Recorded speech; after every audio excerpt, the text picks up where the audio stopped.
So welcome everybody. I am Susanna Cafaro. I'm the organizer of the Supranational Democracy Dialogue, which has started 3 years ago, and is an open conversation among academicians, activists, intellectuals, and free thinkers from any path, and reflecting about the future of democracy, the future of humanity, the future of planet Earth. And the topic of today is a conversation with futurists. We are honored to have as guests Philip Horvath and David Wood. But before introducing them properly, I want to welcome Luigi Nuzzo, who is the coordinator of our PhD in Law and Sustainability at Università Salento, for an opening remark. So, Luigi, you have the floor. Thank you. Thank you so much, Susanna. Well, I'm very pleased to introduce the seminar and welcome our special guest. Sustainability is one of the strategic goals of Salento, and Salento joins the network of University for Sustainable Development promoted by the Conference of Italian University Rectors, that launched in 2015, aims to create a culture of sustainability. Sharing this approach, the Department of Legal Studies has introduced last year within its didactic activities a new PhD program on law and sustainability in order to look from a legal perspective to the different aspects of sustainability. Well, in line with the title of the conference, this second event of Supranational Democracy Dialogue 2021, it's a conversation with futurists about democracy, sustainability, and the future of planet Earth. Our guest will explain us who is a futurist, what does futurist mean, perhaps, and will introduce us in the future scenarios of democracy and sustainability. Considering the futuristic tension of the seminar, I was wondering this morning whether an historian, or better a legal historian as I am, could be the right one to introduce a seminar about future. However, it seems to me that only apparently history deals exclusively with past. In such a way, every historian is a futurist. As a matter of fact, the past is always new and obliges us to interrogate about its future trajectories. This obviously does not mean that the past is reassuring or that in it we can find the answers to our doubts and problems. The ancient did know us, and perhaps for this reason, they do not answer our question as we would like. What remains is only our illusion of knowing what we cannot know, leaving us prisoners of a mythological representation of a past that we ourselves have built and from which we are unable to get out. But if the past cannot help us to understand our present, it cannot bind either the future, nor it is able, as the pandemic shows us, to stabilize our expectations. As it well known, our understanding of what is happening around us is based on expectation grounded on previous experiences. Obviously, expectation may be contradicted by new experience, showing how the horizon of expectation changes during time. And that means, in other terms, that every moment of the past is connected with an Erwartung Horizont, as the Germans say. Or more clearly, every past has its own future, and that future that was included in it helps giving a meaning to past itself. And German historian Rainer Koselle called that relation between past and future, future past. On the one hand, this category explained wonderfully how new was modernity, how deep was the fracture introduced at the end of the 18th century. Modernity set in motion a process of acceleration and transformation that, denying the previous experience, affected political, social institutions, economic structures, legal categories, producing what Koselleck himself called change of structure. On the other hand, this critical approach connecting past and future to present can help us to understand how the past itself is not fixed, but basically is a social construction produced by an observer living in the present. And this construction depends from time to time by the interest of the present. And this short reflection brings me to a question. If we know that past has its own futures, as well as that the present wants to read the past to its own categories, which is the relationship between present and future. Also present, in fact, tries to affect futures. Even before the past, also the present tries to image future. Therefore, does it still make sense to ask what will happen in the future? Why we should ask ourselves about future when we know that it depends on our present expectations? Niklas Luhmann can help us. In a seminal article written in the middle of the 70s, he defined time as interpretation of reality with regard to the difference between past and future, distinguishing between present future and future of the present. Present future can be identified with the presents that have yet to happen. On the contrary, future present is made by our expectation partially formulated on the basis of the previous experiences. These expectations based on the past give a sense to the present and generates choice that produce future. This means to identify future as well as past as the time horizon of the present. But also it means to admit that future cannot never begin. The essential characteristic of a horizon, Luhmann say, is that we can never touch it, never get at it, never surpass it, but that, in spite of that, it contributes to the definition of the situation. Finally, we can say that when we speak about future, as well as we speak about past, we speak about present. Past and future are both containers of possibilities, and at the same time, they are both object of controversy and negotiation. The concept of democracy and sustainability are exactly between past and future, in a present that decreases more and more and obliges us to reconsider them, stressing the overlapping and the entanglements between them.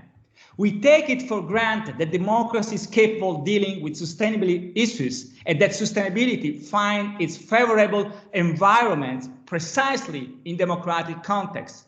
Maybe, but you know that unfortunately things aren't that simple. The merger situation in which we are still merged shows us dramatically that the old semantic of this concept have lost their meaning and do not work anymore.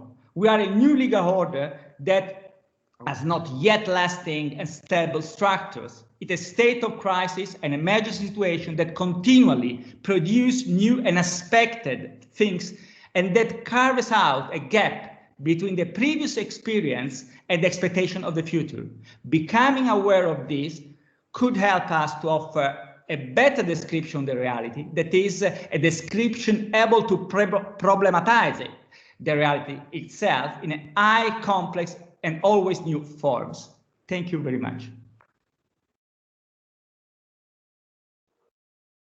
Thank you, Luigi. So this was much more than an opening speech. This was really an introduction to the topic of today, and a very substantial introduction.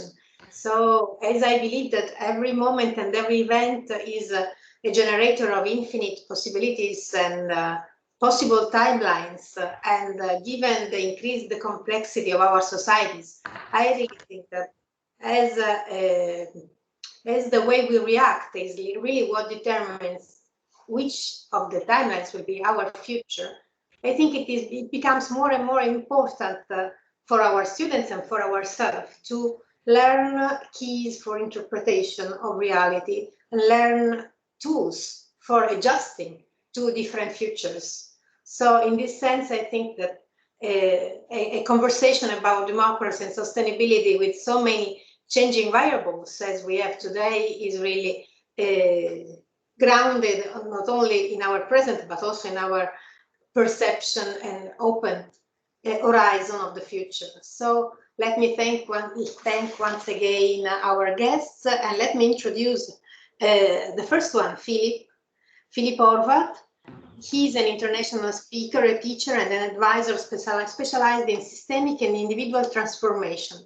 He works with change leaders and innovators to ignite their teams, organizations, and ecosystems to create a regenerative future.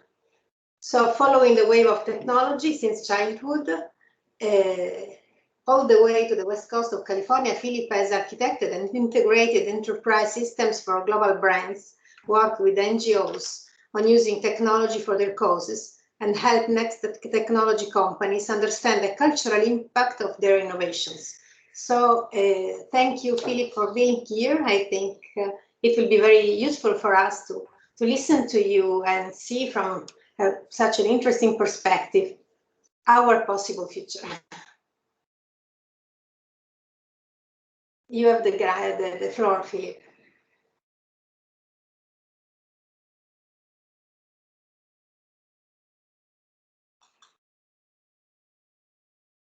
Hi. So I think that was right in the right moment when my internet tanked. Welcome to the future. Thank you so much for the welcome. And Luigi, thank you so much for that opening. I'm actually kind of would love to take an hour just to think about it before I even talk, but I'm going to do it anyway. So forgive me if I'm not completely honoring all the brilliance you just put down. So I think I want to talk a little bit about the idea of creating the future and starting with my past. As a kid, I was super fascinated with this picture of planet Earth from space. And we've had this picture since 1968. And the Earth of planetary integration, why aren't our systems that? Why aren't our systems actually supporting this planetary understanding? And I also was very into sci-fi and realizing that, we live on spaceship Earth and our spaceship Earth is on fire right now. That really there's so many changes that are happening that we need to take care of our planet in a new way and build new systems and build a new personal understanding of how we fit into the system in the first place. And then, of course, we had last year, and it seemed like life as we knew it kind of went down the drain for a second. And the past, there was this fracture that Luigi mentioned, this fracture between past and future, really bringing us back into the present. And the future really became now. And all the things that I kept talking about for years about future, future, future, suddenly were a reality for people every day. And if we have a new context, then we also have an invitation to really think about what we want to do with it and really actively create the future. As both Luigi and Susanna said, we have the opening for creativity here. And if we want to create the future, we also need some capabilities and figure out how we can create together in a new way because the context has changed. And if we want to create together in a new way, we have to create ourselves in a new way and really understand and change how we think about ourselves as humans, as part and parcel of this planet. And there's a couple of key trends that we can see out there that have occurred in the last few years, in the last century, as we've sort of stretched that spectrum from where the smallest unit was family, your family name still, right? Your last name matters more than your first. But then we suddenly had artists like, Elvis and Sting and even Prince, who just became a symbol, right? So we've changed that idea of individuality, and individuality became much more important in the last century. And on the other spectrum, we've had the shift from global to planet, where we suddenly see ourselves from above, not just conquering the surface, like the 2D metaphor of globalization, we conquer the surface of the planet, but we're really looking from above. And as we're looking from above, and also especially in this new world of technology, we have a whole new level of transparency. Suddenly everything is visible. And Google knows where it was for years ago. We become ourselves to each other, to the government, to corporations, but our data, our life suddenly is visible. We're also seeing what's not working. Especially last year, we had so many situations where we saw the differences and gaps in income and in treatment with essential workers, with the role of women in the world, with the role of Black Lives Matter, all these different things. Suddenly there's a whole new transparency, and we're seeing each other in a new way. Like we're seeing each other on Zoom, we're seeing each other in our living rooms. Suddenly we're not just an email, but we're a human that sits there and maybe has a cat or a dog or a child walk by, and we're becoming aware of each other's humanity and the diversity that we have here, right? And diversity not just as something we have to tolerate and figure out how to make work somehow, but diversity as a necessity, right? Because we have the need for all these new solutions and all these new systems that we need to build. And for that, we need creativity. We need as many perspectives on the table as possible, right? So we actually need to foster diversity and celebrate it. And in that, become very clear about what's valuable to us, right? As we are having these new technologies like AI that are a reflection of our state of consciousness, it's also showing us how biased we've been. Right? If I load the law cases of certain states in America, you'll find that, in all likelihood, I should arrest the Black person, right? So showing us these biases that are inherent in our systems that we've created over the years. So we need to now ask ourselves, as this AI is executing for us, what are the values that we're putting in there? What are the variables we add to the equations to be solved? And that requires us to understand contracting in a whole new way. Like we have distributed ledger technologies, NFTs, we have cryptocurrencies, we have these crypto platforms that are coming out that require us to understand contracting in a whole new way and understand that we are making agreements and we can't just rely on existing contracts, whether it's the systems that have been set up or the social contracts that have been set up. All of those are in question again, and the individual is asked to become conscious about the agreements that they're making, because everything now also has much faster consequence. We're living in this VUCA world, right, with volatility and uncertainty, complexity and ambiguity. Everything is moving really fast, and the decision-making processes have to get much faster. Like we've seen that in the last year of how so many governments struggled with making decisions in a time of crisis, right? So we need to be fast about our decision-making and also be aware that our decisions have much more immediate impact, that everything is becoming visible immediately. And that we are also understanding that we are all part of ecosystems. We're understanding ourselves as an ecosystem more. We're understanding that this alimentary canal from mouth to ass, this 30-foot-long tube, hosts 1,200 different species, the trillion individual cells and consciousnesses that are part of who I am. And I'm understanding myself in the context of team, in the context of organizations, understanding organizations and their respective ecosystems, and understanding that we're really all part and parcel of this blue planet, blue marble and earth, one coherent ecosystem that we're all part and parcel of, and that we get to act in a new way to make that, to really heed to that call and understand that we are, in debt to the shoulders of giants we stand on, to our whole history, and even more so we're in debt to our future and the future we're creating. And this is where a lot of people are shifting to really look at purpose. Last year, 2/3 of American employees looked up purpose, as they're struggling with their new work environment, right? Suddenly, as everything is out the window, suddenly they're going, okay, and what am I doing here? What am I doing with my lifetime? What am I contributing to with my lifetime? Right? What am I using this lifetime for? And if you have these things going on, we also need some new capabilities that come with that, where we hold each other accountable to being the humans, being planetary citizens, where we have in transparency, we are making sure that we are showing up authentically in a new way, where we're being real and not just playing some employee role or some title that we're living up to, but we're actually being human, we're being ourselves. We have psychological safety to be ourselves, right, and create that for each other. Right? The most highest impact factor for high-performing teams is deep psychological safety, when people get to be themselves and get to show up as their full selves. So we get to create that for each other. We get to make sure that we are really clear around our communications and the information we share, and understanding that every information is shared with some intention. And as we read the news, we understand that they're all fake, right? That every individual piece of item of news is somebody's interpretation of reality, and that our job and our responsibility is to be clear about our own interpretation of these things. And that we make these agreements consciously, that we're choosing to go into agreement with each other, showing up as a sovereign citizen of planet Earth, and encouraging people to give us feedback, right? Not just instead of being frustrated or being challenged, instead of that saying, please let me know, please tell me how it can be better, and have each other support each other through feedback and acknowledgement, so that we can keep our attention on the things that matter, and the things that are actually truly creating an impact, not on all the useless ways that we've been creating in the last century, but on all the things that really, really contribute to the quality of life, and that we live and act from a place of purpose. And for that, we need to change and become a new self, right? If we want new outcomes, we have to engage in new kinds of behaviors, new kinds of ways of interacting with each other. And for that, we need a whole new mindset, a new starting point of how we look at the world and how we understand ourselves and how we think we're part and parcel of this whole ecosystem, right? Because each of us is creating ripples. Each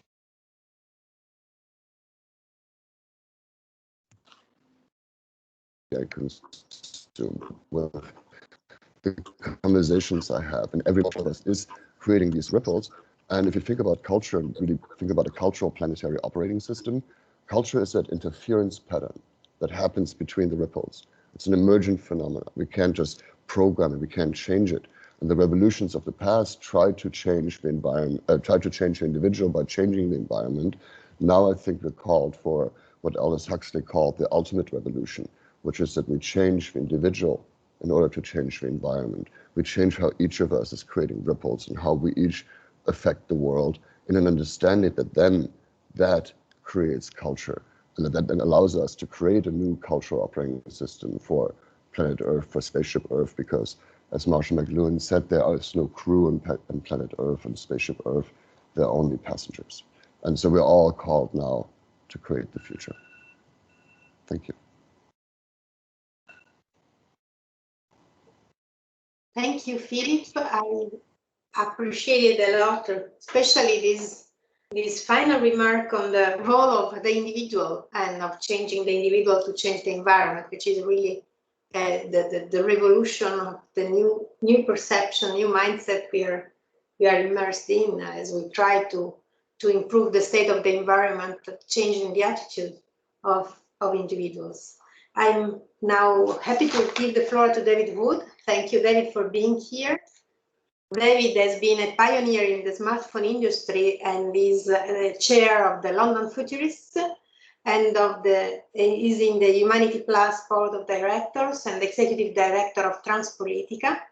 And he's the author or editor of 9 books with incredibly appealing titles such as The Abolition of Aging, Transcending Politics, Sustainable Superabundance. So, David, I'm really curious to listen to you. Thank you for being here.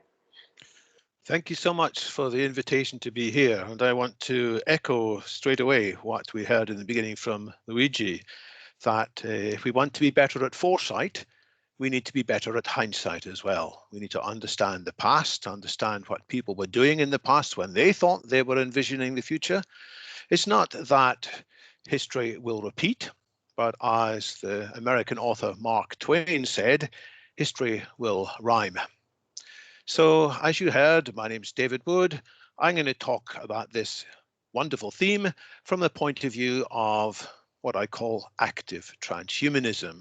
I'll start with a little bit about my own history, 4 years mathematics, 4 years history and philosophy of science, 2 years teaching, 8 years as a software engineer, then software architect in the reasonably early days of the mobile computing industry, 17 years as an executive inside the smartphone industry as the first smartphones were built and distributed.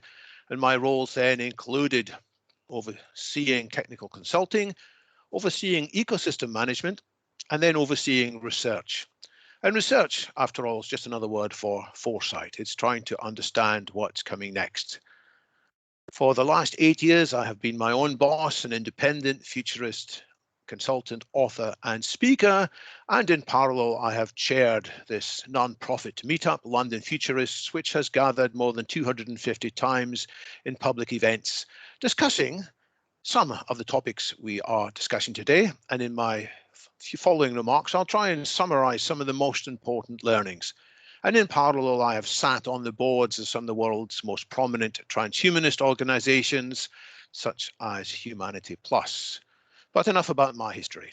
Let's look at a very simple, oversimplified picture of world history, but at least it's true to a first order of magnitude. History for the last few centuries has seen broadly increasing human flourishing. People have lived longer, have been healthier on the whole, have had more education, more goods and services, more variety, more experiences. And yes, at the same time, we humans have got greater potential to damage each other and to damage the planet. That's the past. Now let's look ahead, and I'm going to paint 3 scenarios. Actually 3 families of scenarios for what might happen in the next 24 years. And most people who don't think about it much tend to assume that on the whole, history will project forwards and we'll have some kind of business as usual. Some variations here. Some people say it's going to get a bit faster. Some people say, well, life expectancy is going to go backwards a bit. I have to say, my assessment of all these possibilities is unlikely. I rate it no more than 10% likely that by the middle of this century, we'll still be much the same as today, except a bit faster and a bit more efficient and more people. The difference is in the technologies that are unleashed. We've had 4 waves of industrial revolutions, and the 4th is still in very early days with nanotech, biotech, infotech, and cognotech giving us much more power than before. And if we are not careful, what these technologies and associated energies will do is to cause a social collapse, a humanitarian catastrophe, an environmental disaster. And I rate that as pretty likely, at least a 1 in 3 chance. Now, if you add up the numbers, you'll see there's still a 55% chance, very rough numbers, of a different kind of outcome, which is if we are wise enough to foresee the possibilities, to understand the risks, and instead bend these technologies for true human flourishing, we could get to what I call a sustainable abundance for all, or better, a sustainable super abundance for all. And the whole focus of my own work for the last 10 years or so is trying to ensure that we are less likely to end up in that very bad outcome and more likely to end up in that good outcome. And to answer a question that Luigi posed in the beginning, why should we try to anticipate the future? Why don't we just live in the present? Well, if we just live in the present, we are much more likely to come down this terrible cascading path towards social collapse. It is only by taking a number of measures of anticipation that we are likely to have a better future. The 3 things we need to do: we need to understand and redirect the forces that are leading us to greater social chaos and human fear. Second, however, rather than just focus on what's going wrong, we need to become much better at painting a vivid, positive vision of how these technologies can enhance all aspects of our humanity, in which no one is left behind against their will. And along the way, we're going to have lots of hard choices. The science and technology give us possibilities. We will have to decide which possibilities to embrace and which to shun, and that requires values. And it's my view that traditional values aren't quite enough. We're going to need something which is known as transhumanist values. Transhumanism at heart says that we humans are by no means the end point of the possibilities for conscious evolution. We can go to much higher levels, whereas in the past, evolution has been slow and blind and very wasteful and red in tooth and claw, to quote the poet Alfred Lord Tennyson. In the future, evolution can go faster, it can be intelligent with human intelligence designing it, and we can get to much better outcomes. And many people dislike that idea intensely. They are afraid of any idea of changing human nature. They say human nature is precious. We should not try to tamper with it. And people will admit that we have got some bad characteristics. We are sometimes stupid, sometimes we are weak, but people say that's the way we are made. And if we try and adjust it, we'll make things worse. Some people say we were created like this on the 6th day of creation. Others nowadays say, well, we were created by a very complex and difficult process called evolution, and there's no way we humans can do better than evolution. But transhumanists disagree. Transhumanists say if we keep today's human nature and add in all the power and capability of new technology, it's going to be terrible. So instead, transhumanists look at human nature and say it's a mix of features. Some of them, yes, should be preserved. Others indeed should be enhanced, but others, again, should be restricted, or to use another word, should be transcended. And I find that many people are willing in principle to think, well, we should look at this, but again, they're afraid. They're afraid of who is going to be taking these decisions. Is it just a bunch of white middle-aged men from Western countries who are taking these decisions? And transhumanism absolutely says no. What we need to do to decide which features of human nature to enhance, which to preserve, and which to transcend, it comes down by gathering, effectively as you are doing today, Susanna, a multinational, transdisciplinary, democratic discussion to figure out how we can move from today to what some people call humanity plus. And that involves gathering the best of scientific understanding of the reality and the possibilities, mixed with multiple cultural instincts and traditions, enhanced by creative imagination, thinking not just what is, but what might be, thinking not just what can we do, but what could we do, and then critically evaluating all of that from the point of view to avoid us just going on flights of fancy. This is humanity's collective wisdom, which, by the way, we should proceed step by step. Now, if that sounds a bit vague and abstract, let me be a bit more specific. Transhumanism sometimes talks about 4 supers: super longevity, super intelligence, super happiness, and super democracy. And in each case, it's about overcoming some aspects that we have inherited from our past, from our biology, from our culture, from our age-old philosophy, and so on. So super longevity regards some of the weaknesses in our biology as very unpleasant and that we can do better. So instead of us having tendencies for our bodies to grow weak and aged and we become demented and decrepit, we look forward to taking advantage of new biotech to enhance our physical health and live much longer.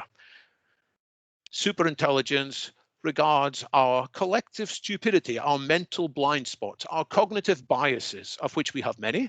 And these probably had some positive effects for the species in ancient times, in Neolithic prehistory. But these same mental blind spots are very dangerous in today's world. So we have to enhance our all-round thinking capability, taking advantage of AI and other aspects.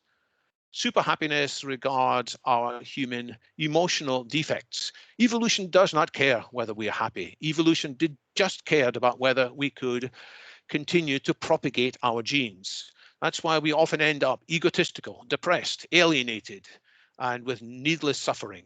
And transhumanism looks forward to taking advantage of cognotech to enhance our emotional health and our states of consciousness.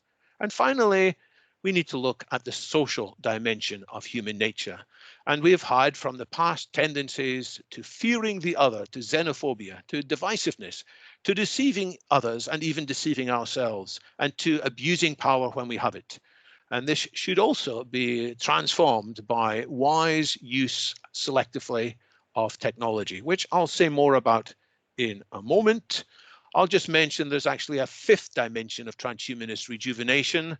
It's not just rejuvenating in this vision our bodies, our minds, our emotional selves, and our political selves.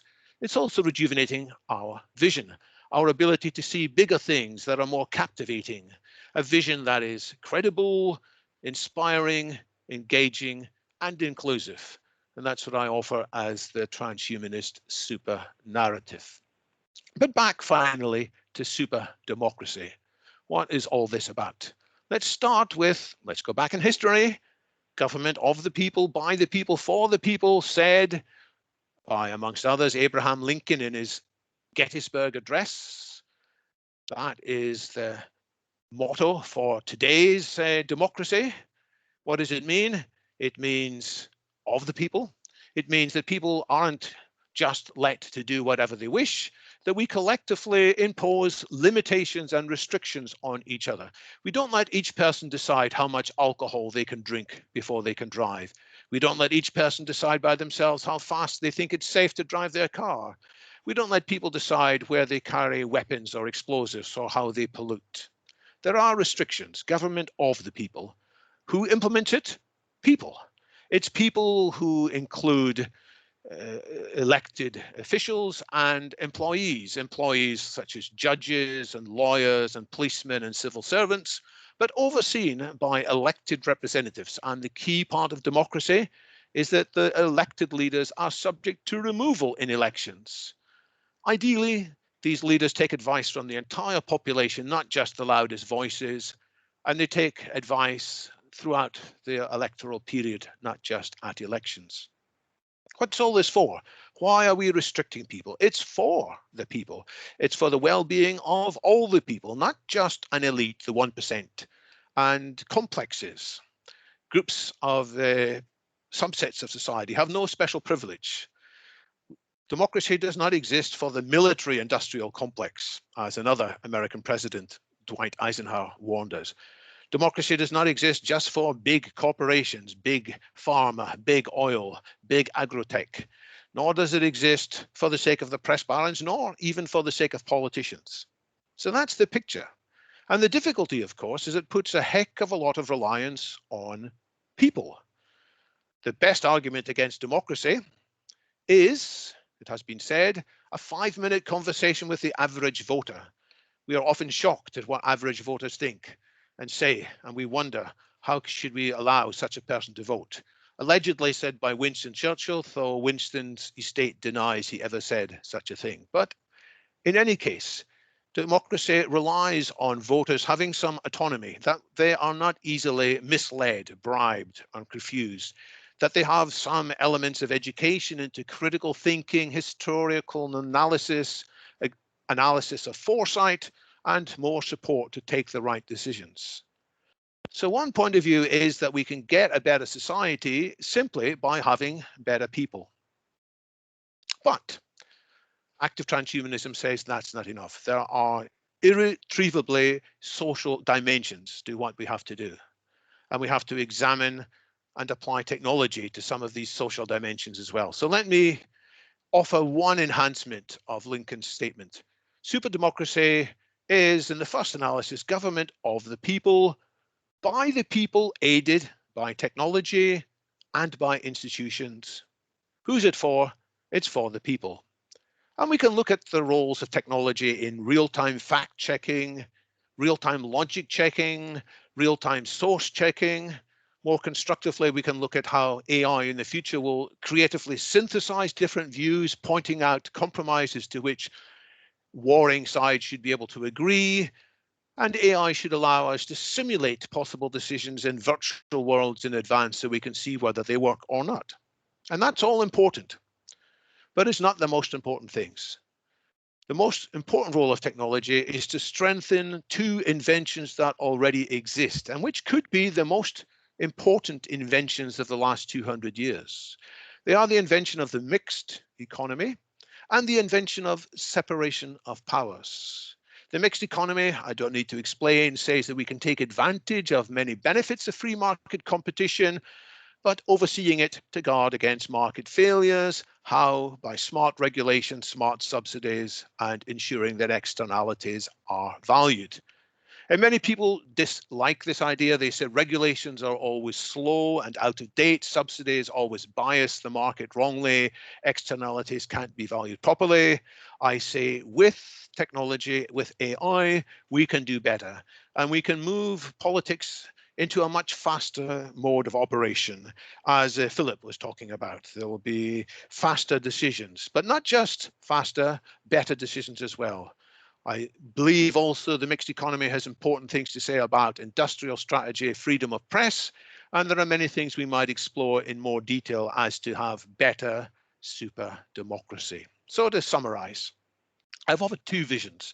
I've offered a techno-progressive vision of a sustainable superabundance for all, potentially as early as 2045, if we wisely take advantage of the capabilities of nanotech, biotech, infotech, and cognitech. Abundance of clean energy, healthy food, material goods and shelter, affordable health, all-round intelligence, giving us lots of time for true human creativity, lots of ability to explore external and internal space, and an abundance of collaboration and, yes, democracy. But that's by no means preordained. It's by no means inevitable. And there is this other vision which I laid out of the NBIC technologies being badly managed, leading to a potential humanitarian tragedy. Rather than an abundance of clean energy, we will have a preponderance of polluting energy, a preponderance of malnutrition, a preponderance of waste and biohazard, chronic disease, unwise cleverness, soul-destroying toil, overcrowding, inequality, and tribalism. And it all depends on how wisely are we managing these technologies, and in particular, how good is our social technology. Well, I've cut many corners in these remarks. Some of the corners are covered in some of the books. And like any author, we all believe that our next book is our best book. My forthcoming book sets out what I've just covered in 10, 15 minutes in some 500 pages when I try and make this more fully.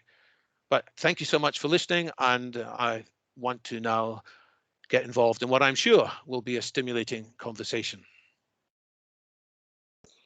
Thanks a lot, David. Well, we had a lot of food for thought, and we just discovered how many different perceptions or different perspectives may have in common, because I've seen a lot in common between these two different presentations. I've seen at the core the role of humans. I've seen at the core consciousness and education also. And for sure in David's presentation, the role of technology was much more visible, but yet it's up to the humans to decide how to use it. And so the differential is also always in the hand of the people. And so as we focus very much in these dialogues on democracy and on the perspectives of democracy, participation and contamination among cross-pollination among cultures and diversity, inclusion, I think that both the visions include very much what we are trying to do with these conversations. So I'm happy now to give the floor to two commentators, to discussants from very different perspectives. We have Saverio Di Benedetto, who teaches international law at Università del Salento, and also environmental international law and economic international law, so with different also perspectives and different focuses. And after Saverio, we'll have Alberto Basset, who is a renowned professor of ecology. And so we will have the perspective from nature and the science of nature. So I'm very curious to listen to both. Saverio, you have the floor. Thank you very much, Susanna. Thank you very much, Luigi, Philip, and David. Yeah, in fact, it's a very big task for me to discuss all these points raised by our guests. And in fact, I'm a simply international lawyer. So in fact, I love to read philosophy, theology, ecology. So in fact, fortunately, I have a broad interest, but anyway, it's a very difficult task. What about my point with respect to the two presentations? Concerning Philip, I find that the emphasizing, as Susanna said, of the role of individuals with respect to ecosystem preservation is very important. And the idea to relate the transparency, diversity, ecosystems, and in particular the idea of a purpose as a synthesis of these different points, I find to be a good key to approach the issue of future with respect to democracy and sustainable development. So I'm close to the approach of Philip, and conversely, perhaps I don't find so points of connection with the second relation of David, and in this way I may explain and expose my personal vision concerning future sustainability and democracy. In my opinion, the difficult point concerning the crisis of the planet Earth, the crisis of ecosystems, is precisely the concept of future. And in my opinion, future is not progress. There is no an equation between future and progress. This is my basic point of view. Of course, I'm not able to argue, so I simply may put some suggestions, and then we may discuss together, of course. But I find that this is an important point. The myths, such as the myths of Prometheus, but the myths of wellness, the myth of progress, and even the myth of happiness are all myths, which in fact lead humanity to this very crucial point. Of course, there are very important aspects in progress, in the idea of, in particular, individual values and even individual rights, of course. The problem is the absolutisms of an approach which is simply focused on an idea of growth, on a linear idea in this way, as in the graphic showed by David, I think that this is the limit of the current approach. And conversely, the indication, the message that we may find in the bottle left by nature in the ocean, if you want to have this imagine, this picture, the message by the nature is conversely a message related to a future as a sort of circular process and plural process, not only driven by Western self-centered, brain-centered approach to life. Conversely, is a sort of a relational approach related to the idea of ecosystem, and I'm dying to hear Alberto, which is better than me to approach the problem of the role of ecosystems, even from a philosophical and a social point of view. This is the point, is to learn from nature, to learn from centuries and centuries of this is perhaps progress, but the progress which is along centuries and thousands of years and so on. And more concretely concerning the relation of David, for instance, David talked about of super longevity. That's good, but what about a planet where people don't die? I think it's awful, simply awful. What about a planet in which people live 2 centuries by stopping young generation with a sort of crystallization of powers? I don't think it is a good equilibrium from the planet Earth, from humans, as we are humans, so we are also dying. This is our characteristic. It's not sad. This is, we are in this way, we are humans. So we live and we die. This is beautiful. This is the point.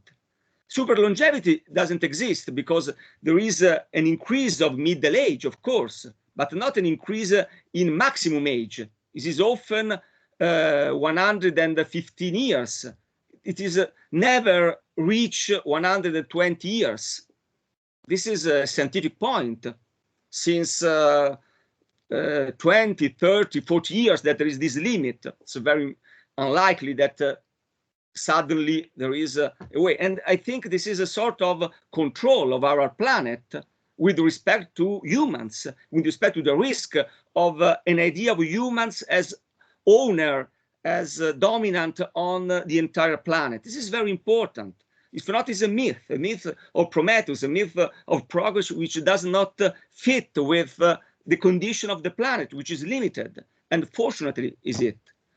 This is the point, and also concerning the approach of super democracy is very interesting, challenging. I would like to, we don't have the time to discuss because there are different points highlighted by David.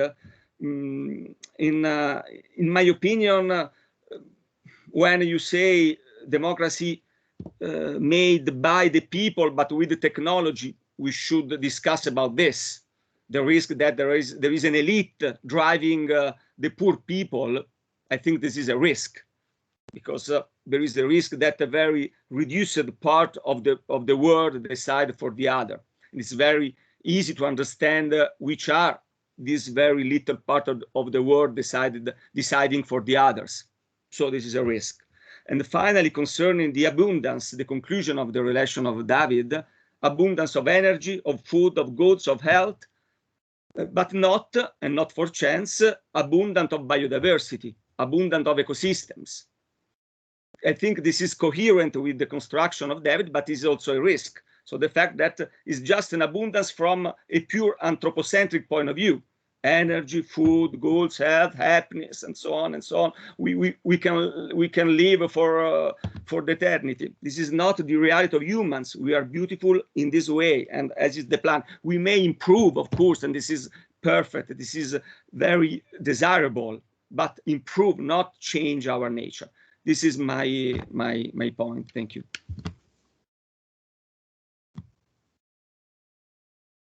Thank you, Saverio. Alberto, it's up to you. Well, thank you so much for inviting me, Susanna, to take this role together with Saverio. And thank you so much to the speaker and to Saverio, because I need to say that I've been fascinated by this discussion that is going around something which is crucial for us, which is the future.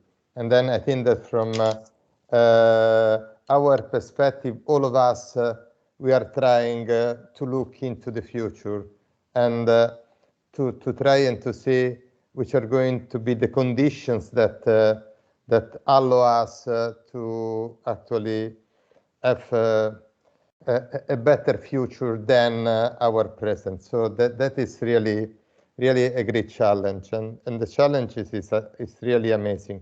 So as Saverio did, I'm getting a number of keywords that I need to say that I completely share, which is creativity, because it is more than sure that we need to be really creative in order to manage to have a future. We don't say to build a future, but to have a future. And then also future is we need to see what we mean as a future, so how long we are looking at the future, because that is another point. But surely we need creativity, because we need to change a number of our paradigm that looks to be fixed, but which doesn't work probably. And the other word is democracy, because that is absolutely clear that we need democracy. And I would add another word which is probably implicit to democracy, but not necessarily, which is justice. That our Pope Francesco has used as kept as a keywords in his encyclica dealing with the planet, justice, which is another really key issue, because it's quite difficult that we can imagine any kind of future with more people on the earth and with the current level of justice that we have in our world. That makes impossible probably to avoid conflict. So it's really crucial. What I was trying to go through when we were discussing is that, well, when we put creativity, well, which is clearly needed, and then we need to make a change, which is the context that we put as a boundary for creativity, which are the conditions that actually can guide our creativity. Because, well, of course, democracy and justice are really relevant, but in terms of we can say, background condition that we have, if we look at the past, and we look at the past from the point of view not of humans, but of all other species that we share, because when actually Philip was start discussing and posing questions, that we say, how can we be sustainable in the future? Well, it's the same perspective of all the species that we share, they share the planet, and in their basic law is a sort of constraint or a trade-off between the success of individual and the success of the population. That is what actually has been regulated the creativity in the biosphere so far, considering all other species we share in the planet. So what we have at the moment is not the best production of evolution, but it's only what has been stable for billion of years or for million of years. and that is the main criteria for which when the nature has to decide between the success of the individual or the success of the population. Well, what we observe at the moment is only the option when the success of population has been selected. So two successful individuals, well, what have been actually created the most efficient, most productive, most, well, probably is lost because population were not able to stay for a long period. So that is what I think will be really interesting to us in a discussion to see what we know that we need to change the actual conditions, but what are we putting us our basic context objective is that it is going to be stability of populations as for all other population. Are we going to put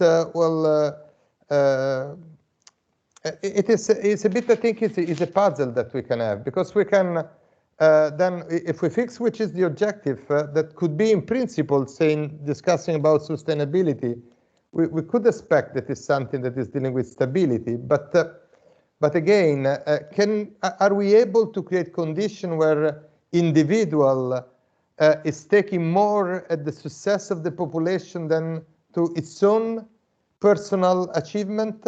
That I think is going to be something, I don't know to what extent the technology can help us, unless technology is giving actually well-being to all of us.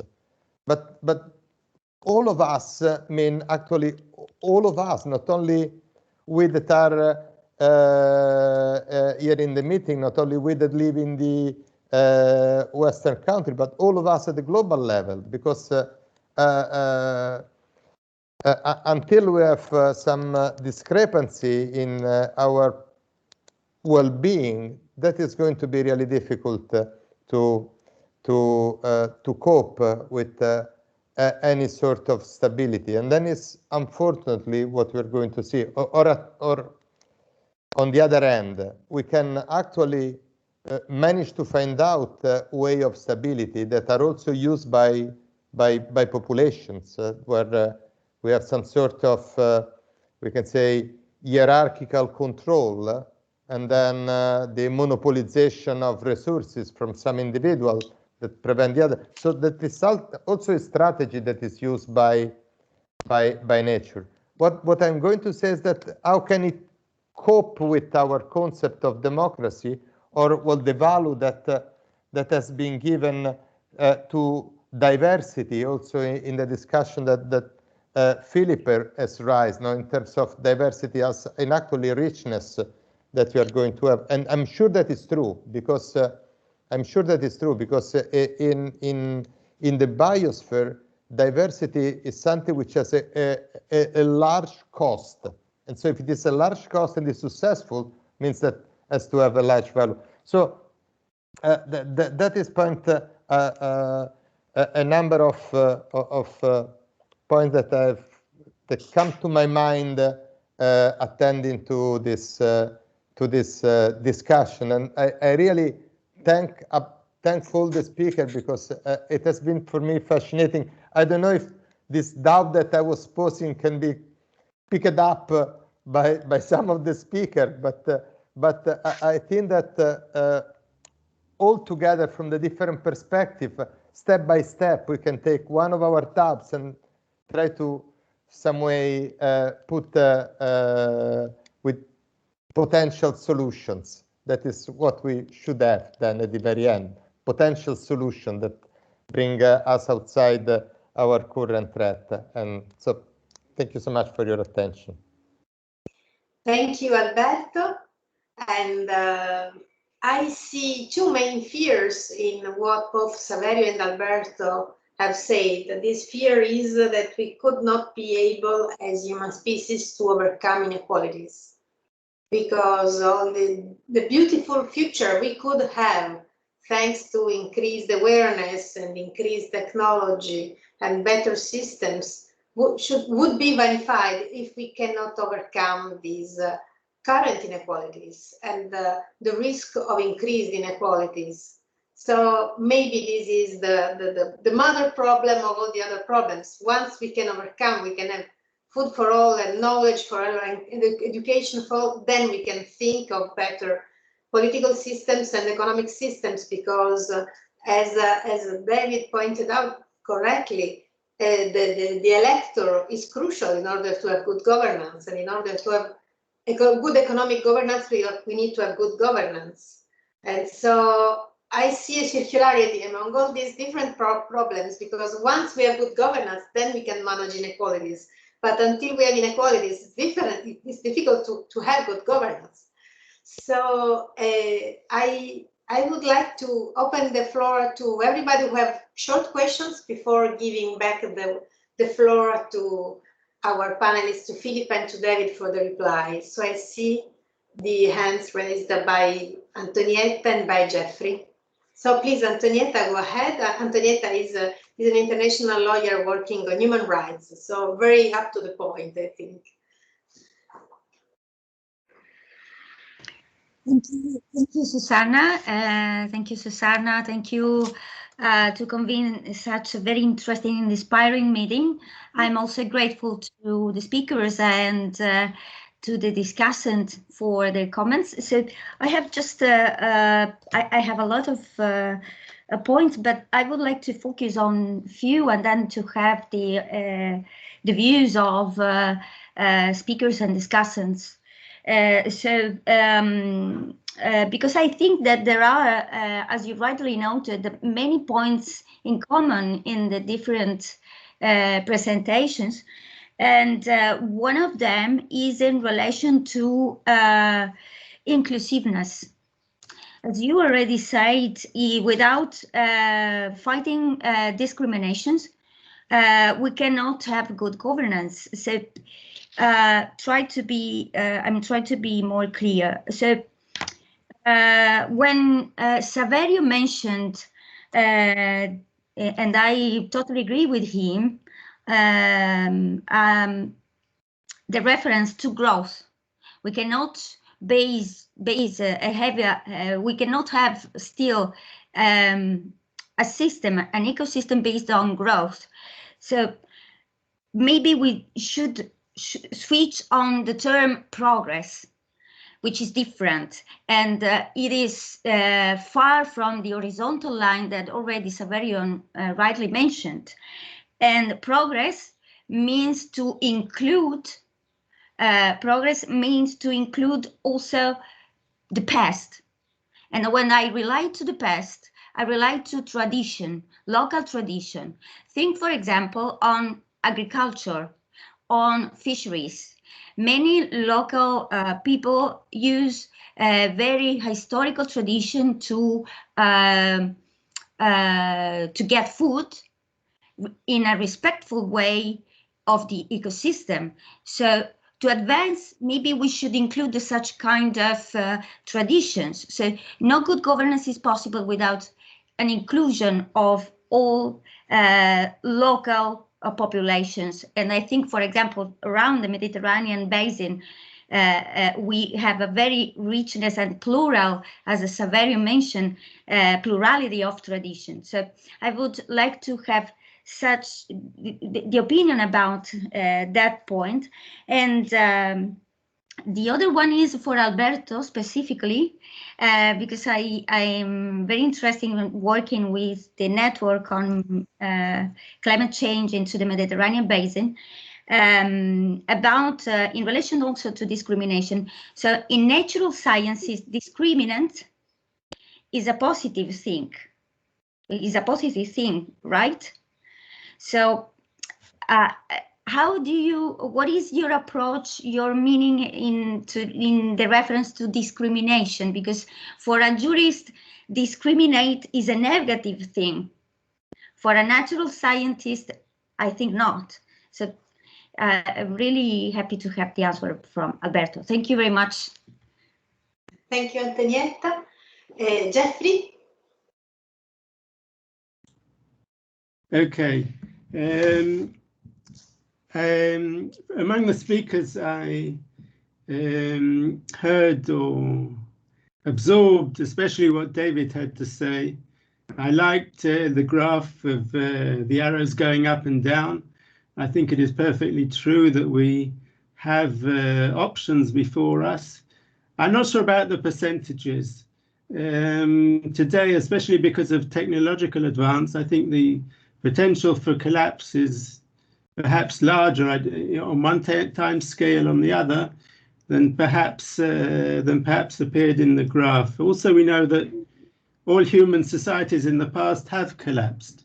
So, and I think the fragility of present human society has also been brought home to us by the latest coronavirus panic, or not panic, disease which has spread around the world, which has reminded people just how fragile modern society can be. That is on the starting side.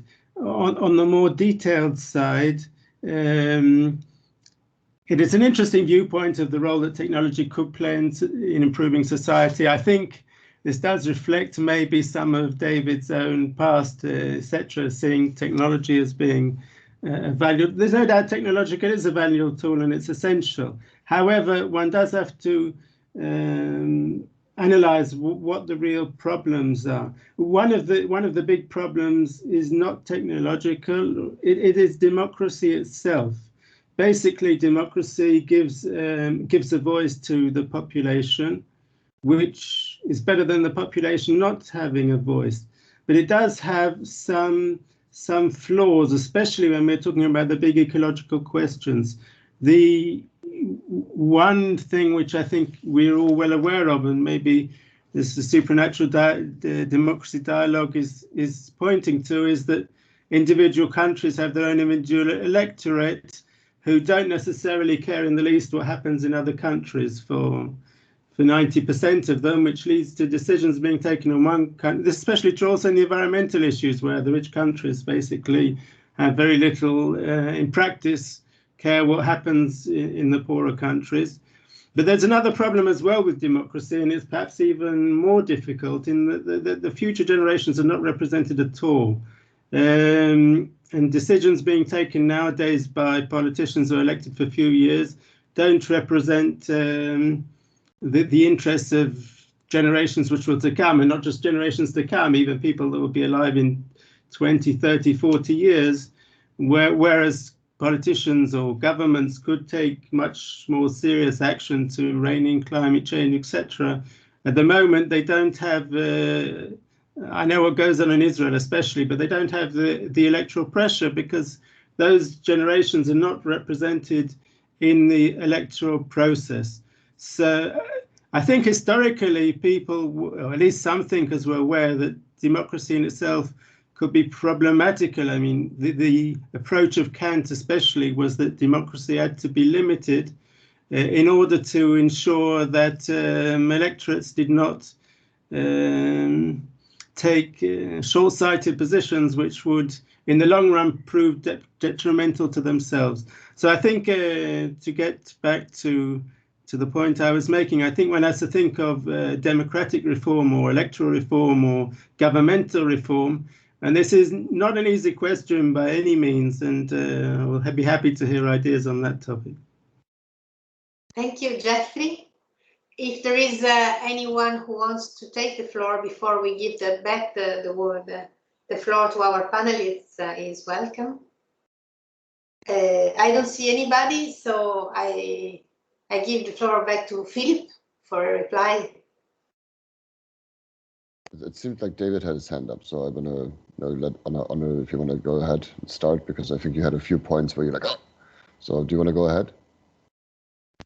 Oh, thanks, Philip. I certainly will pass the baton back to you shortly. It was such a rich and interesting set of comments, and we could spend a long time digging into some of the points.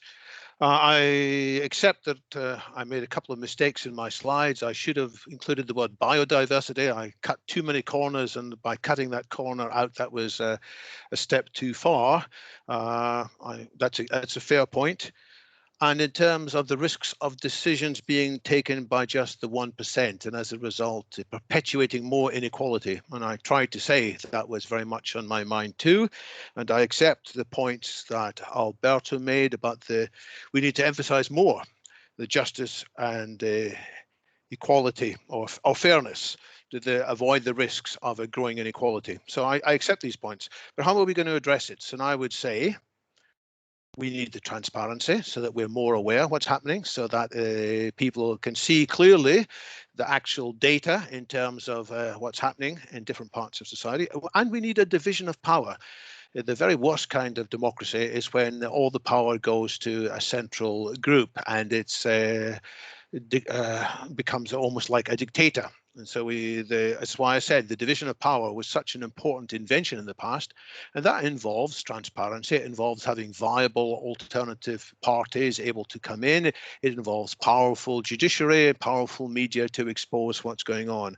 The third thing to help prevent the growth of inequality and the accumulation of power and the benefits to just a small number is that people can see actually there is an abundance possible in which everybody will have enough for a very good quality of life. And this is where I have to take issue with some of the comments that were raised earlier when Saverio said we should be more happy to live like nature. You know, it's kind of natural for people to grow old and die. We should celebrate that.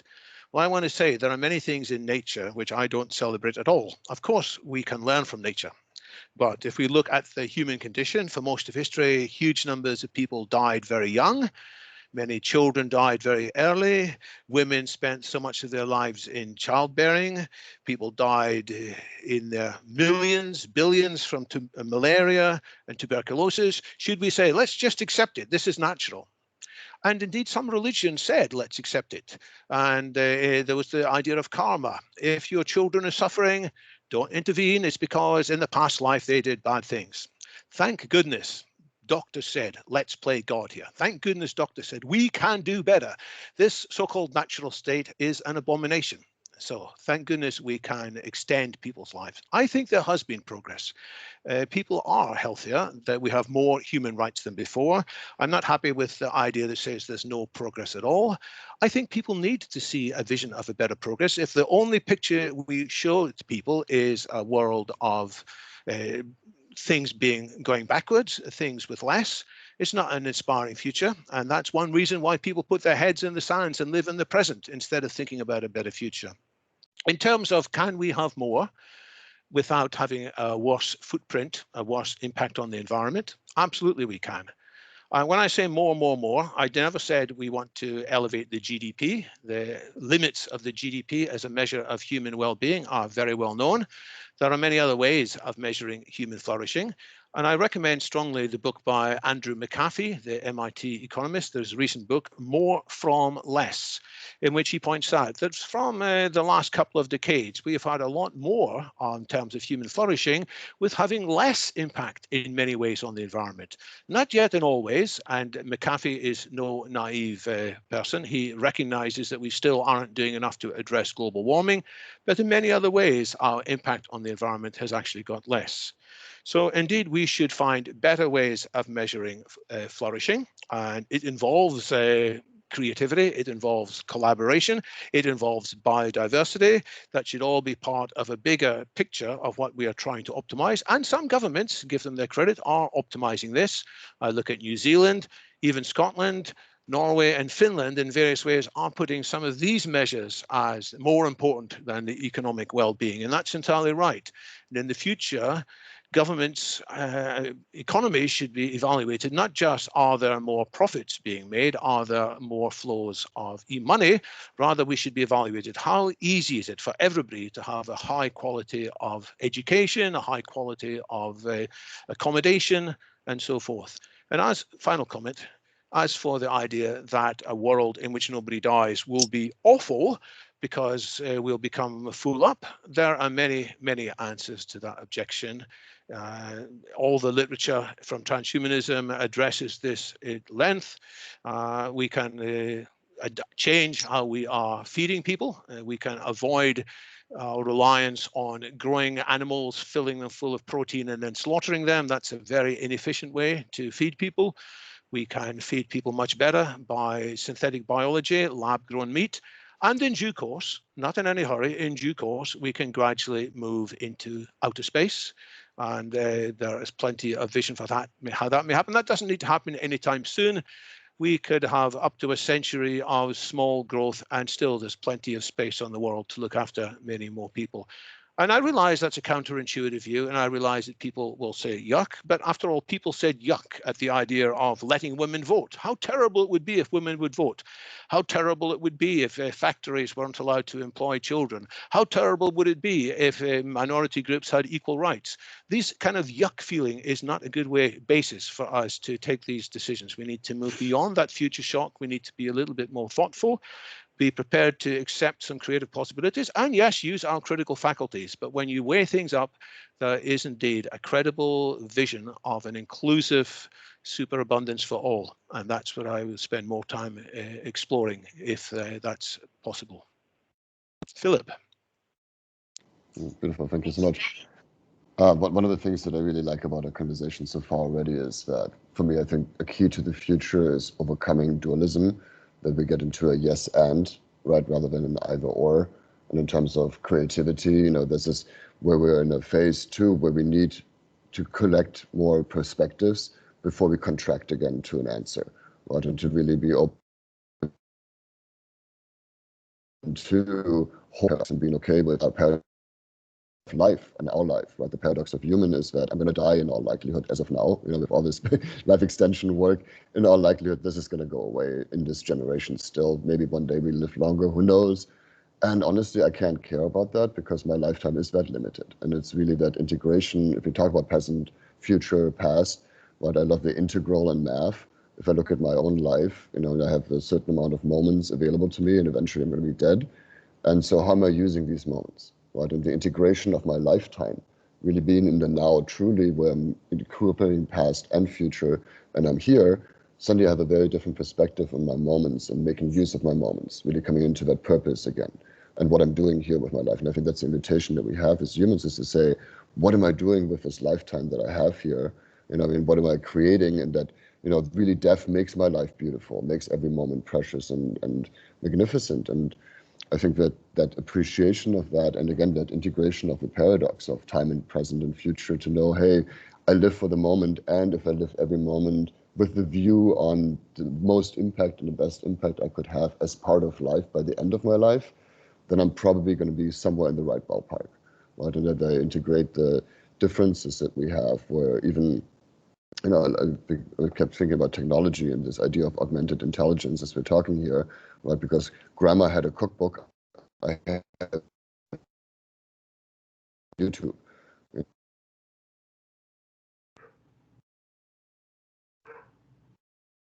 To me, my consciousness of the world, and my technology as an expression of that. And we see ourselves in that reflection and keep growing. And, you know, in terms of the inequality was mentioned, I was sitting in India and Arunachal Pradesh in the far, you know, the old environment where essentially everybody lived still like in the Middle Ages, right? Because we are on, the future is already happening, it's just not evenly distributed, right? We don't have everybody here or everybody here. We have this wave where some people still live like the Middle Ages. But here I'm sitting in this hut made from bamboo with a stove made from bamboo, and he's grilling some dog. And then he pulls out his smartphone and is checking his Facebook profile, right? And so there's also that access to information availability that's also there now. And so there's a distribution that's happening, which gives me a bit of hope in terms of the emergence, where we won't have a central 1% determining the future, but we'll have that, and we'll have billions of people all over the place also determining their future locally. To Elia's point earlier, that there's that localization and the planetary, that we have both at the same time, and this both and thinking, I think is really key, that we don't do either we're, you know, technologically transhumans who've lost our humanity and we all have chips in our head, or we go back to the Luddite living of, you know, the going back to just, making agriculture by hand, I mean, it's a yes and I think that's the key is for us, is to understand how do we live in the paradox, how do we live in that tension field that is required for creativity, right? We need to have that thing that we try and figure out all the time and we never really have an answer for, and understanding that stability, if we want to create stability in this ecosystem, that's not static. We're never going to find the static perfect that's going to then make everything okay, but that we create these meta conversations, that we create the tools to be in conversation, to continuously evolve, to be in, responsible understanding with the technologies we have, like taking the lawyers in the room here, right? You have now AI, like I just saw this the other day, where you can take an NDA, and the lawyers took, several hours to solve these NDAs, and had an 85% accuracy, and the AI did this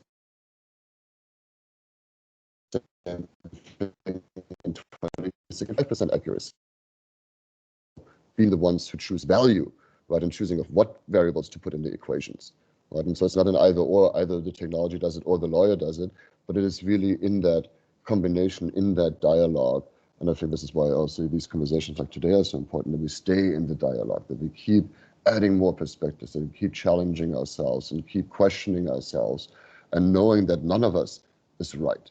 Coming to diversity, like that story of the blind man and the elephant, right? That everyone is blind, right? We all think the elephant is something else, and every one of us only has our perspective. And that we have to have these dialogues so that we can approach and approximate the elephant and kind of get an idea of what should be, what ought to be, right? But none of us has the right to know what should be, really. And that we stay in that conversation. So I guess that was my point here. Thank you, Philip. I think I found another keyword for today, and this is choice. Because from both of your presentations, we have seen that it's important that having the data and the knowledge and the awareness, then we choose as humans which kind of future, because we have so many possibilities, so many different alternatives. So the worst scenario is the one where we don't choose. So we just that really hard.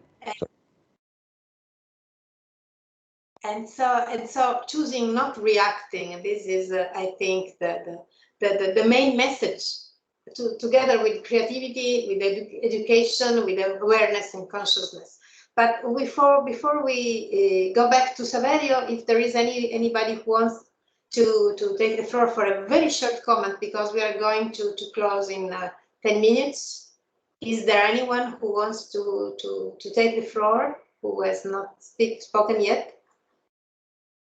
Okay, so Saverio, it's up to you.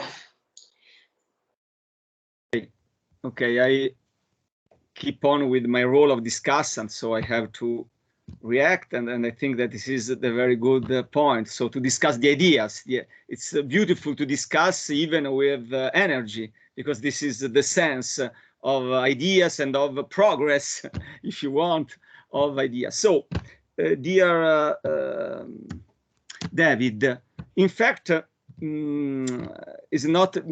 I'm agree with you, dear David, because I'm against all myths. I'm against the myth of Prometheus. I'm against the myth of progress, and I'm against the myth of naturals. So, of course, that the progress in health is a good thing, clear. My point is simply that there is no need to have myths, even myth of health. It's possible, for instance, that some population prefer lifestyle involving lower average age. Why not? This is my point. So the point is not to absolutize the point of progress, the point of Western position, the idea that our values are the only values. This is the key point. This point is related to the broader and very key point of the sustainability of the planet.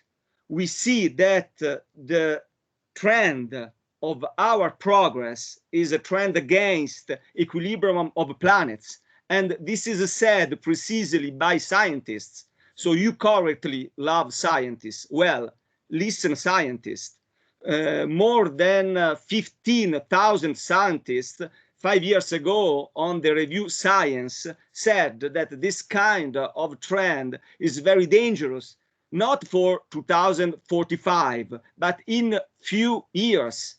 This is the key point. The key point is the unsustainability of a trend which is only based on the Western approach related to progress, related to growth, clearly, related to even technology. Which is my little point to say, and so I answer also to Antonietta, which is the point. Of course, I agree with Antonietta, progress could include the past, could include traditions, could include the cultures. That's perfect. The problem is a bad idea of progress excluding this, or reducing the role of traditions, the role of cultures, the role of differences, the role of pluralism. If we have a very good lessons from human rights, is pluralism. And this is particularly important in a logic which is the Earth, our Earth, because of course we could go into other planets, but I think it's not so close in our time. We are not so close to go to our planets, to civilize and to colonize our planets. And I think it's also a colonizing logic, which is not a good logic, as a lot of experiences show. Well, so since we don't have another planet where we can go, we have this planet, and this planet shows a plurality of reality. Its richness is made by plurality of ecosystems. The same concept of ecosystem is plural. There are many, many billions of ecosystems. This is the key point to understand. So pluralism, not myths, not one way, not only technology, or not a mix which at the end of the day is still the same Western-oriented progress vision. Conversely, there is an holistic vision, a reversive vision, circular vision. This is another point to see this, this progress, or to see the future of our Earth. And at the end, concerning the fact it's clear that it's better if I could live a lot, but there is quite a rule which scientists said that it's the maximum age, I repeat, is not more than 115 or 20 years. This is a rule. The average age is growing, but we don't know why. The maximum age is always the same, a sort of ceiling. I think this is an answer, a positive answer of nature with respect to humans, which would like to enlarge and to excessively growth with respect to the equilibria of ecosystems. Thank you. Thank you, Saverio. In the end, I don't think that your position is so far from the one from David, as he has just written in the chat that his approach was not necessarily Western and not necessarily positive in the short term, as the climate is going to get worse. But on this point, maybe the best voice to hear is the one from Alberto.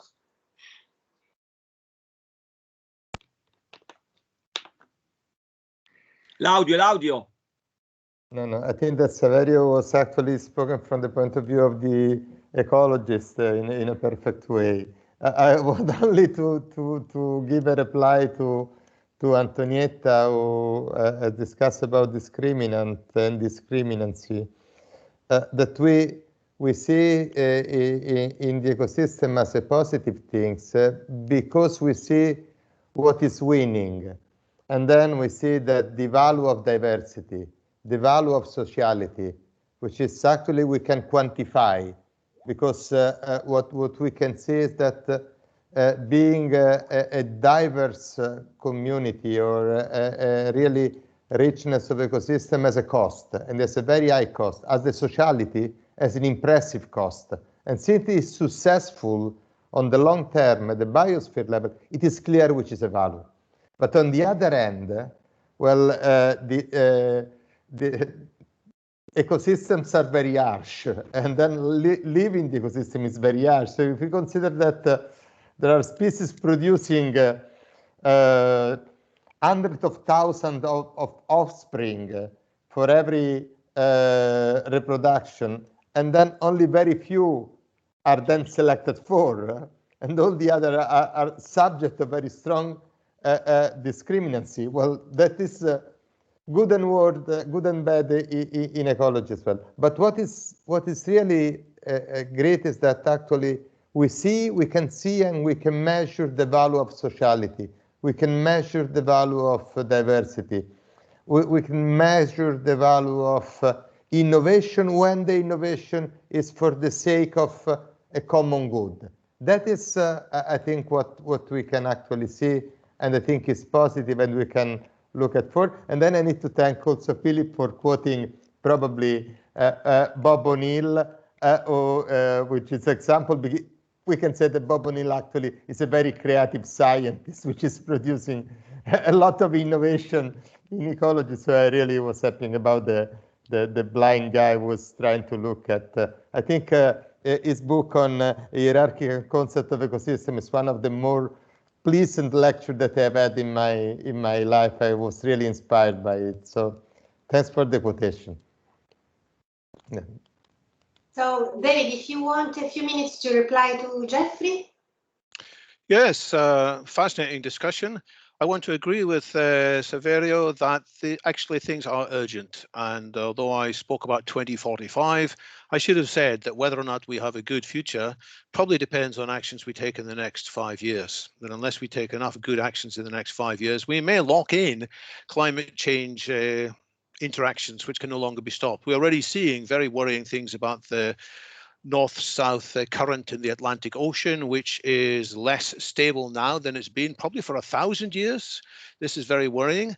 It's a consequence of global warming, people think, and it could trigger the collapse of the Gulf Stream and many other changes. It could trigger an acceleration of other climate change. So we have to go fast, and I shouldn't have given an impression that I'm relaxed about that. In terms of is there a limit to people living 120? I see no evidence at all for that, and there are plenty of examples of other creatures who live much, much longer. And when I say examples, what I mean is there's nothing in the biology which is fixed that caused this to happen. It's true that nobody has lived longer than 119, or maybe one person may have lived 122, and today there's only one person in the world who is 118 years old. So we have not yet managed to undo that hallmarks of aging, but there are plenty of ideas about what causes aging, and we can look at other animals that don't have these problems, and we can copy some of their biology into ours. But the biggest thing I want to talk about is to come back to the question that Jeffrey raised, which I thought was a very good one, which is why am I more confident than, why am I more optimistic and pessimistic about the future, given that there are plenty of reasons to be pessimistic. And my goodness, there are plenty of reasons to be worried. If we look at the way that the governments around the world and societies around the world mishandled COVID, it's reasons to be upset. But there are also positive things we can take away from how the world responded to COVID. We accelerated the production of vaccines. They were done much faster than was previously thought possible. Up until this time, there had never been any vaccine developed for any coronavirus and deployed. And now we have multiple ones developed quite quickly and trialed quite quickly. And another very positive thing is that people said health matters. Others said, oh, let's not bother about a few old people dying. The old people deserve to die anyway, it doesn't matter. Let's prioritize the economy. And most of the world thankfully said, hang on, old people have got rights too. Let's not be ageist about this. We should care about this. And we prioritized health more than economy, which I think is very encouraging. And as much as I can look at some political developments such as Trump or Boris Johnson and shudder, I can look at others like the Biden administration, which is giving me some hope. The last problem that you raised, Jeffrey, which is a very good one, is the fact that actually the deepest problems in politics are geopolitical. They are when one country is not having the same vision and attributes as others. Well, there are some positive examples from the past that I look, and I don't have time to explore it all, but the relationship between Reagan and Gorbachev, The two of them, when they both came to power, were sworn enemies, ideological enemies, and by the time they finished, they had negotiated a significant reduction in nuclear weapons. They had decided effectively to unwind the Star Wars initiative. They withdrew intermediate-range nuclear weapons from Europe. That was a success mediated by, amongst other things, a dedicated futurist called Carl Sagan, who highlighted the risks of nuclear winter in a way that had not been understood before. So although there were still ideological enemies, there was enough common ground. And I think it's going to be the same with international rivalries. Although countries will still be rivalrous, they will have, I think, a shared understanding of the need to fix climate change, the need to take control of AI, the need to control bioweapons. And I see that the report from the subcommittee of the WHO today has come up with very sensible recommendations. And I think there is a chance that we humans are smart enough to act on this. I don't expect a smooth road. I think it's going to be very bumpy, but on the whole, we humans have done well in the past, which is why I'm slightly more optimistic than pessimistic. But my goodness, a 35% chance of the world coming to rack and ruin in a few decades keeps me up all night, every night, as it were. Thank you, David. I think we have come to the end, but let me say a few words about this super democracy, which is in the end our topic here at Salento, because in our team we have spent several years trying to study democracy as the reinvention of democracy for the globalized world. So how we humans can adjust our idea of democracy to fit a globalized world and to imagine multi-level systems or multipolar systems where global communities can deal with global issues and at the same time remain grounded in local democracy. So spanning from the very local dimension, the community where everybody belongs, to the awareness of being also national citizens, European citizens, global citizens when it comes to managing global issues. So this is our contribution to this future, is trying to reimagine democracy in a way which fits the challenges of the future. So we are also, we are futurologists, futurists too, in some sense, because we too are concerned about the choice that we have about our future in terms of governance. And I think this conversation is very much useful, very much fitting in this frame, because raising awareness about the need for education, the need for creativity, and the need for awareness makes better individuals more prepared to take the role of active citizens at all levels. So thank you all very much for contributing to this conversation. Thank you, David. Thank you, Philip, Luigi, Saverio, and Alberto. I'm sorry that we cannot go on for forever, because this kind of conversations could go on for hours and hours. I hope we will have our other opportunities to continue the conversations. And I thank everybody for being here and for having attended this little event, and for your contributions. Thanks a lot. And if you want to Susanna, say goodbye, you're welcome. Bye. And thanks. Bye, everybody. Bye-bye. Thanks, everybody. Bye-bye. Thank you And again. the recording will be posted. So if you want to share the recording, you are welcome. Okay, thank you. Bye-bye. Bye. Bye.